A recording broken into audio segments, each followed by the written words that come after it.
Dimitrov remporte un premier Master 1000 à Cincinnati.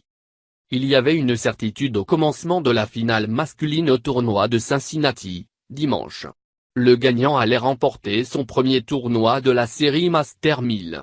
Le Bulgare Grigor Dimitrov a finalement réussi l'exploit contre l'Australien Nick Kyrgios. Dimitrov a vaincu son rival après un H25 mine de jeu, en 2 manches de 6-3 et 7-5. Le 11e joueur mondial a décroché à 26 ans son 7e titre ATP, mais le plus important de sa carrière.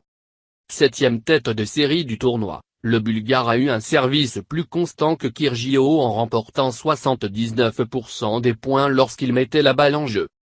Dimitrov a brisé 2 fois en 5 occasions le 23e joueur au classement de l'ATP.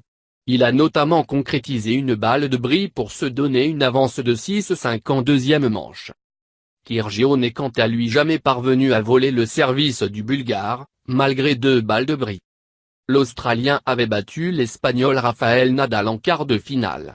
Nadal se retrouvera au premier rang mondial lundi en vertu de sa présence à Cincinnati et du forfait d'Andy Murray. Muguruza triomphe sans gloire.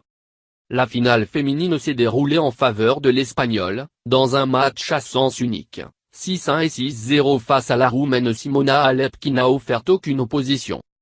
Garbiñe Muguruza ajoute ainsi à sa collection victorieuse le tournoi de Cincinnati. Dès le départ, Simona Halep, 2e joueuse mondiale, a démontré qu'elle n'avait pas l'étoffe de ses beaux jours.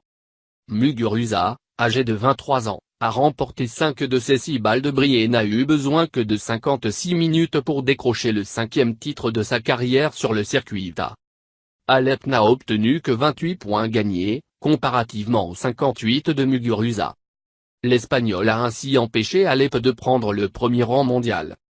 En cas de succès, la Roumaine de 25 ans aurait en effet délogé de la première place mondiale la Tchèque Karolina Pliskova, battue la veille, 6-3, 6-2, par Muguruza en demi-finale.